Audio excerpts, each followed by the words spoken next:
Topic nuclear fission. What is nuclear fission? सबसे पहले तो यही दिमाग में आता है तो भैया न्यूक्लियर फिजन होता क्या है। तो सबसे पहले न्यूक्लियर फिजन एक ऐसा प्रोसेस है जिसमें न्यूक्लियस डिसइंटीग्रेट करता है और फर्दर कोई भी एक प्रोजेक्टाइल के कारण यानी कोई भी एडिशनल एडेशन के कारण कोई भी न्यूक्लियस ऐसे ही नहीं टूट जाता है। न्यूक्लियस को ब्रेक करने के लिए हमें कुछ ना कुछ चार्ज सप्लाई करना पड़ता है, इन फॉर्म ऑफ फोटॉन्स हो या फिर in form of any particle.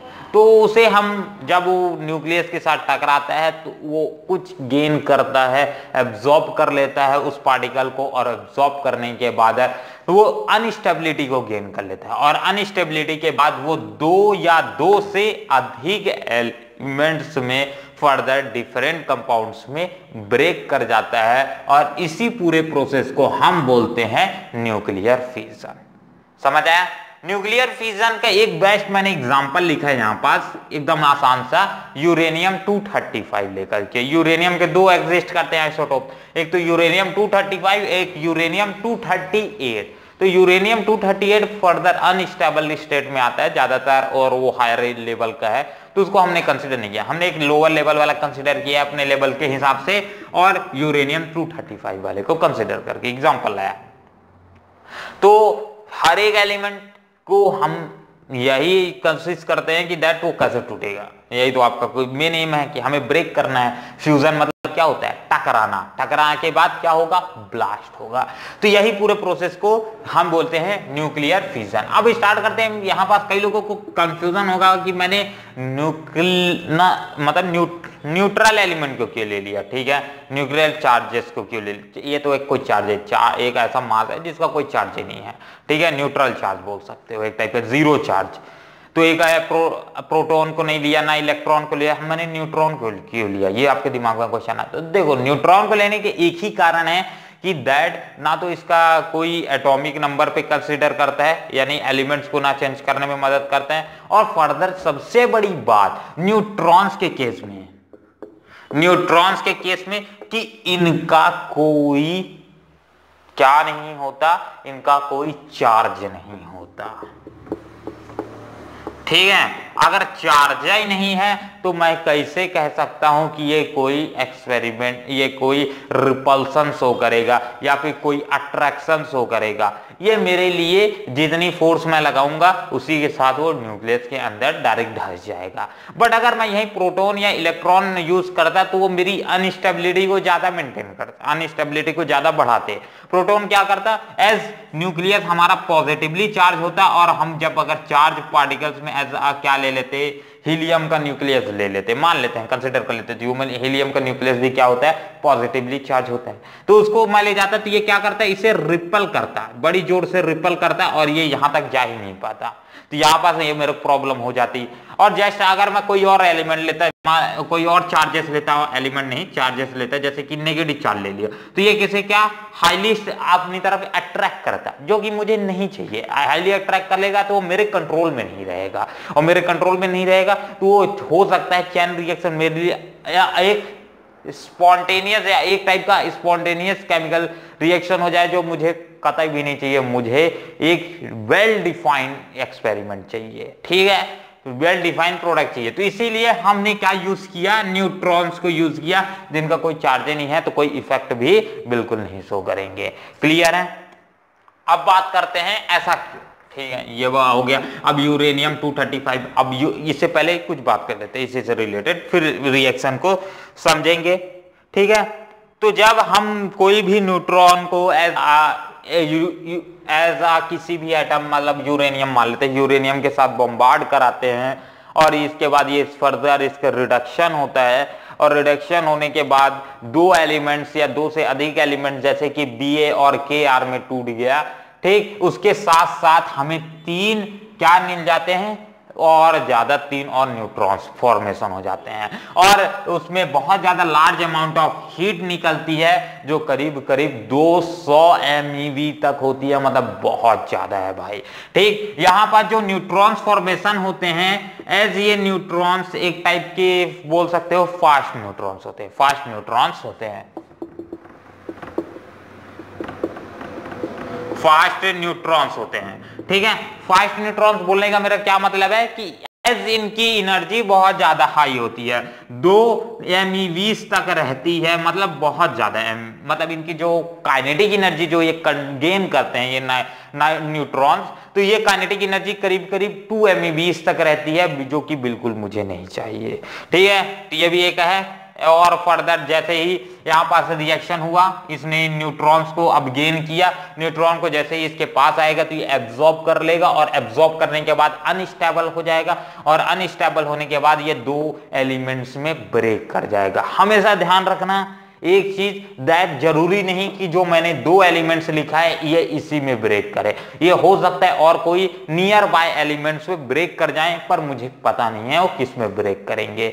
ठीक है, वो डिपेंड करेगा एटम के ही ऊपर कि जो हम यूज कर रहे हैं। ठीक, चलो 2 एलिमेंट्स में, तो इनका एक बात ये रहता है कि जो ये जिसमें भी ब्रेक करेंगे, अब जरूरी नहीं है कि जिसमें भी ब्रेक करें, ठीक है, 2 डिफरेंट एलिमेंट्स में ब्रेक कर जाएंगे, तो जिसमें भी ब्रेक करते हैं तो उसमें एक चीज कॉमन रहेगा कि उसमें 2 या 3 न्यूट्रॉन्स तो पक्का बनेंगे ही बनेंगे, 2 या 3 न्यूट्रॉन्स पक्का बनेंगे ही। तो एवरेजली अगर हम इसका लेते हैं तो करीब करीब 2.4 तक या 2.5 तक मान सकते हो, आएगा ही। ठीक है, तो 2.5 तक हम बोल सकते हैं कि न्यूट्रॉन्स की फॉर्मेशन होती है। हाँ, इसमें जो एनर्जी फॉर्मेशन होगी ये आसपास इतनी ही रहेगी, 200 MeV हो सकता है, 195 कम से कम, और हो सकता है 205 ज्यादा से ज्यादा, इससे ज्यादा या इधर उधर नहीं होगा। ये मैंने एवरेज वाला एनर्जी लिख दिया है। तो इतनी हीट के फॉर्म में एनर्जी निकलेगी जो करीब करीब 200 MeV तक रहती है, जो काफी ज्यादा है। ठीक, तो ये था आपका न्यूक्लियर फिजन। अब न्यूक्लियर फिजन में क्या होगा, 2 एलिमेंट्स, पहला बेरिलियम दूसरा क्रिप्टॉन में टूट गया। ठीक है, इसका फर्दर एटॉमिक नंबर इतना और एटॉमिक मास जस्ट, तो इसमें कोई पता नहीं करने वाली बात है। ठीक है ना, जैसे कि जिसमें टूटेगा तो उसमें टूटेगा। एग्जाम में जैसे हमारे पास पूछेगा तो इसका एटॉमिक नंबर, इसका एटॉमिक मास बताओ कितना होगा, तो हम जस्ट निकाल सकते हैं एक्सपेरिमेंटली से। ठीक है, अब इसे पूछे 3 न्यूट्रॉन्स निकल गए तो हमें एक एटॉमिक मास दे देगा और बाकी बोलेगा कि इसका बताओ, तो इसका मालूम है, इसका बता दोगे, आसान है। अब जब हम क्वेश्चन सॉल्व करेंगे तो और ज्यादा क्लियर होगा। अब जस्ट क्वेश्चन एंड पे आ गए हैं चैप्टर के, इसके बाद एक और टॉपिक बचा है, इसके बाद फाइनली ये चैप्टर हम कंप्लीट कर देंगे। ठीक, चलो न्यूक्लियर रिएक्टर्स के बाद, इसके बाद हम क्वेश्चंस करेंगे, तब ज्यादा चीजें समझ आएगी। तो इतना चीजें होती है, और इसी पूरे प्रोसेस को हम, इसी पूरे फिनोमिना को बोलते हैं न्यूक्लियर फिजन। ठीक, चलो तो इसके एक स्क्रीनशॉट ले लो और फिर बढ़ते हैं नेक्स्ट टॉपिक में। मूविंग फॉरवर्ड, तो स्टार्ट करते हैं इसी में नेक्स्ट टॉपिक ऐड कर लेते हैं, nuclear chain reaction. Yes, nuclear chain reaction. ठीक है, न्यूक्लियर चैन रिएक्शन क्या होता है, तो फर्दर न्यूक्लियर चैन रिएक्शन नाम से ही पता चल रहा है, चैन रिएक्शन मतलब जो एक सीरीज में होते चला जाएगा उसे हम बोल सकते हैं nuclear chain reaction. What is nuclear chain reaction? Nuclear chain reaction एक ऐसे टाइप का रिएक्शन होता है जो फर्दर एक प्रोसेस कंप्लीट हुआ, उसके बाद सेकंड प्रोसेस होगा, उसके बाद उसी का थर्ड प्रोसेस होगा, मतलब वो कंटिन्यूसली उसमें वर्किंग प्रिंसिपल्स वर्क करते रहेगा, मतलब उसमें वर्क होते रहेगा, वो बन जाएगा अपना न्यूक्लियर चैन रिएक्शन। जैसे कि मैं बात करता हूँ एक फॉर एन एग्जांपल, एक आसान से न्यूक्लियर चैन रिएक्शन इसी वाले एलिमेंट के लिए हम बात कर लेते हैं। तो यूरेनियम 235 हमने लिया, यहाँ पास हमने एक न्यूट्रॉन्स के साथ इसका एडिशन कराया। ठीक है, न्यूट्रॉन के साथ एडिशन कराने के बाद हमें 2 फर्दर नए एलिमेंट्स मिले। ठीक, और इसके साथ साथ एक और चीज मिला, जैसे कि ये 3 न्यूट्रॉन्स। अब ये 3 न्यूट्रॉन्स जो हमें पास मिले हैं, ये 3 neutrons as a fast neutron मैंने बात कर लिया था पिछले वाले टॉपिक में। अभी तो मान लेते हैं यही 3 न्यूट्रॉन्स इस यूरेनियम को वापस अटैक किए और वापस कुछ एलिमेंट्स में ब्रेक किया। ठीक है, अब इसके बाद जो न्यूट्रॉन्स फॉर्मेशन हुए वो फिर से न्यूट्रॉन्स गए, इस यूरेनियम एब्जॉर्ब किया, अब फिर से ब्लास्ट हुआ।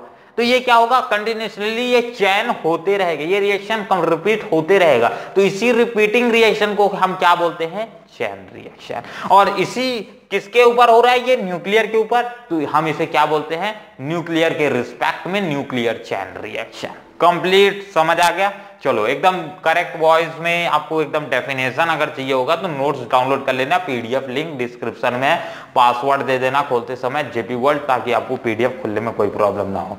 ठीक, चलो तो ये हो जाएगा पूरा का पूरा प्रोसेस। अब समझते हैं ये पूरा वर्किंग प्रिंसिपल यूरेनियम 235 और यूरेनियम 238 में अंतर क्या है। तो मेनली जो हमारे पास न्यूट्रॉन्स इसके थ्रू मिलते हैं, तो एक टाइप की ये फास्ट न्यूट्रॉन्स होते हैं यूरेनियम 235 के। अभी इसके पहले एक चीज और समझ लो तो ज्यादा चीजें क्लियर होगा। ठीक, हमारे पास यूरेनियम के जो भी यूरेनियम को ओवरऑल रहता है हमारे पास एलिमेंट, ठीक है, यूरेनियम मान लेते हैं हमारे पास एक यूरेनियम का एलिमेंट है बहुत बड़ा सा, तो उसमें से ज्यादातर जो परसेंटेज रहता है यूरेनियम की जो एग्जिस्ट करता है वो यूरेनियम 238 एग्जिस्ट करता है। 92 यूरेनियम 238 जो करीब करीब बहुत ज्यादा है भाई, बोल सकते हो कितना 99.3% आई थिंक सो, इतना ही है, ठीक है ना, 99.3%, मतलब 0.7% ही यूरेनियम 235 एग्जिस्ट करता है, जो कि एक इसका स्टेबल आइसोटोप है। ठीक है, सॉरी ज्यादा लिख दे रहा था, 0.7% इतना ही एग्जिस्ट करता है यूरेनियम 235, मतलब इसका जो स्टेबल फॉर्म है बहुत कम एग्जिस्ट करता है, इसलिए हम यूरेनियम को as a radioactive element में कैटेगरी में रख दिए हैं। अब इसका परसेंटेज भी आपको पता चल गया रेडियो एक्टिव एलिमेंट में क्यों रखा गया। पहले तो ये मालूम था रेडियो एक्टिव एलिमेंट इसमें रखा गया क्योंकि एक ब्रेक डाउन हो जाते हैं, आसानी से रिड्यूस होने की कैपेसिटी इनकी ज्यादा रहती है, इसलिए रखा गया है। बट यहाँ पर मेन कारण ये है कि एस एटम्स की कंसिक्वेंट भी देखी जाती है कि उसमें कितना ज्यादा स्टेबल वाले एलिमेंट है और कितना अनस्टेबल वाले एलिमेंट। तो यहाँ अनस्टेबल वाले एलिमेंट की भमार पड़ी हुई है, इसलिए रेडियो एक्टिव एलिमेंट में रखने का ये भी एक अच्छा खासा कारण मिल जाता है हमारे पास। अब बात करते हैं आगे, जो भी हमारे पास यूरेनियम 235 की अगर हम रिडक्शन करते हैं एक न्यूट्रॉन से, तो आगे प्रोसेस में जाके हमें 3 और नए न्यूट्रॉन्स मिलते हैं। ठीक है, मान लेते हैं 3 और न्यूट्रॉन्स मिलते हैं। जो भी न्यूट्रॉन्स इस प्रोसेस में मिलेंगे वो एक टाइप के, मैंने पहले ही बता दिया क्या होंगे, फास्ट न्यूट्रॉन्स होंगे। फास्ट न्यूट्रॉन्स होने के कारण जिनकी काइनेटिक एनर्जी करीब करीब काइनेटिक एनर्जी 2 MeV तक रहती है, और जो भी यूरेनियम 235 है इस एनर्जी को ये इजिली एब्जॉर्ब नहीं कर पाता है। इतनी काइनेटिक एनर्जी या फिर इतने फास्ट न्यूट्रॉन्स को इजिली एब्जॉर्ब नहीं कर पाता है। ठीक है, बट यही अच्छा खासा यही 2 MeV की एनर्जी वाले को ये आसानी से एब्जॉर्ब कर लेता है। ठीक, एब्जॉर्ब करने के बाद किस में चेंज हो जाएगा, यूरेनियम 239 में चेंज हो जाता है, और ये 239 फर्दर एक अनस्टेबल स्टेट को गेन कर लेता है, और अनस्टेबल स्टेट और ज्यादा अनस्टेबल स्टेट के कारण ये फर्दर फ्यूज हो जाता है, फ्यूज हो जाएगा मतलब ब्लास्ट हो जाता है। अब ब्लास्ट होने के बाद हमारे पास नए नए एलिमेंट्स, मतलब नए 2 या 2 से अधिक एलिमेंट्स अपने को मिल जाते हैं इस पूरे प्रोसेस में। ठीक है, तो यहां पर जो एब्जॉर्बिंग कैपेसिटी होती है यूरेनियम 235 की वो बहुत कम होती है, तो ये बात अपने को देखने को यहां पर मिल जाती है। हाँ, एक बात यहां ये भी ध्यान रखना कि यूरेनियम 235 हमेशा लो रेंज के यानी स्लो न्यूट्रॉन्स को एब्जॉर्ब आसानी से कर सकते हैं। स्लो न्यूट्रॉन्स को आसानी से एब्जॉर्ब कर सकते हैं, जैसे कि जिनका S0.04 MeV तक जिनकी एनर्जी होती है ये आसानी से उन्हें एब्जॉर्ब कर लेते हैं। ठीक है, इतने मतलब इतनी जिनकी एनर्जी रहती है वो आसानी से इसे एब्जॉर्ब कर सकते हैं, तो ये इनके लिए बेटर फेस है। हाँ, और यही एक कारण बनेगा आगे जाके कि हम इसे न्यूक्लियर रिएक्टर्स में एज अ मॉड्यूलेटर की तरह इस्तेमाल करते हैं, मतलब पूरे सिस्टम को कंट्रोल करने के लिए, पूरे सिस्टम को कूल करने के लिए, ठीक है, स्टेबिलिटी को बनाए रखने के लिए हम यूरेनियम 235 का इस्तेमाल करते हैं एज अ मॉड्यूलेटर, और एज यूरेनियम 238 इस्तेमाल नहीं करते एज अ मॉड्यूलेटर। वो आप समझ आएगा, यही एक कारण है कि जिसके कारण हम इस्तेमाल करते हैं। ठीक है, और नेक्स्ट जब न्यूक्लियर रिएक्टर्स पढ़ेंगे तब तो अपने पास ज्यादा चीजें समझ आ जाएंगी। ठीक है, तो ये बात को भी ध्यान रखना है अपने को। नेक्स्ट एक स्क्रीनशॉट हो जाए। हाँ, और एक चीज, एक और वैल्यू है, आखिरी पॉइंट समझ के चलो, इसके बाद नेक्स्ट टॉपिक स्टार्ट करेंगे। आखिरी टॉपिक यहाँ पास, आखिरी पॉइंट, दैट जो भी हमारे पास यूरेनियम 235 आएगा, एज यहाँ पास ये जरूरी नहीं है कि जो हमारे पास 3 न्यूट्रॉन्स मिले हैं ये 3 न्यूट्रॉन्स जाके यूरेनियम 235 को बम्बार्ड ही करें, ठीक है, उसके साथ जाके वो चैन रिएक्शन शो ही करे। ज्यादातर रिएक्शंस में क्या होता है, जो ये 3 न्यूट्रॉन्स रहते हैं या इस रिएक्शन फॉर्मेशन होते हैं वो फर्दर लॉस्ट हो जाते हैं, गुम जैसे जाते हैं। मतलब अगर यूरेनियम 235 बल्क में नहीं प्रेजेंट है, मतलब बहुत छोटा अमाउंट में प्रेजेंट है, तो यहाँ न्यूट्रॉन्स खोने के खतरे बहुत ज्यादा, न्यूट्रॉन्स का खोने का चांसेस बहुत ज्यादा होते हैं, और यहाँ ऐसी प्रोसेस पे न्यूक्लियर चैन रिएक्शन तो कतई भी नहीं होगी, ठीक है। तो इसके लिए हम क्या कर सकते हैं, एक अगर न्यूक्लियर जो भी यूरेनियम न्यूक्लियर चैन रिएक्शन को मेंटेन करना है तो हम यूरेनियम की साइज को यानी यूरेनियम की क्वांटिटी को बढ़ा देते हैं, ठीक है। तो वहां पास ये एक मेथड आ जाएगा जिसके कारण अगर हम एज यूरेनियम के क्वांटिटी को बढ़ा देते हैं तो जिसके कारण यहाँ पास अटैकिंग करने के यानी सरफेस एरिया बढ़ जाएगा। अब ज्यादा सरफेस एरिया न्यूट्रॉन तो आखिर आ जाएगी, टकराना ही है यूरेनियम पे, ठीक है। तो ये कारण आ जाएगा। आप जैसे कि अगर मान लो क्वांटिटी नहीं बढ़ाए, मतलब एक क्वांटिटी बढ़ाते के बहुत ज्यादा बढ़ा दिए, तो ऐसा भी नहीं कर रहा है, एक क्रूशियल वैल्यू से ज्यादा अपने को न्यूक्लियर की, ठीक है, यूरेनियम की एटम्स को नहीं लेना है। एक जो भी एक सर्टेन वैल्यू होती है, मैक्सिमम वैल्यू, उसे क्रूशियल वैल्यू बोला जाता है, ठीक है। उस वैल्यू से अगर हम ज्यादा ले लेते हैं, कोई भी रेडियो एक्टिव एलिमेंट जैसे कि यूरेनियम ही नहीं और कोई एलिमेंट्स हम ले लेते हैं, ठीक है, तो वो भी अनस्टेबल स्टेट गेन कर लेता है, क्योंकि यहाँ न्यूक्लियर चैन रिएक्शन इतनी तेज हो जाती है जो हमारे कतई भी कंट्रोल में नहीं रहती है, और कतई भी कंट्रोल में नहीं रहती है तो हम इसे कंट्रोल भी नहीं कर सकते, और इसकी एनर्जी जो मिल रही है यहाँ रिलीज होगी उसे भी हम प्रॉपर कवर नहीं कर पाएंगे। तो ये एक टाइप का बहुत ज्यादा डेंजर पोजीशन होती है, तो इसीलिए हम क्रूशियल वैल्यू से ज्यादा चीजों को नहीं एक्सेप्ट करते हैं। तो ये हो जाएगा पूरा का पूरा न्यूक्लियर फिजन और न्यूक्लियर चैन रिएक्शन। तो एक स्क्रीनशॉट हो जाए और बढ़ते हैं फिर अपने नेक्स्ट टॉपिक पे, न्यूक्लियर रिएक्टर। तो इस वीडियो के लिए फिलहाल इतना ही, और मिलते हैं अगले वीडियो पे। तब तक के लिए अपना ध्यान रखिए। जय हिंद, जय भारत।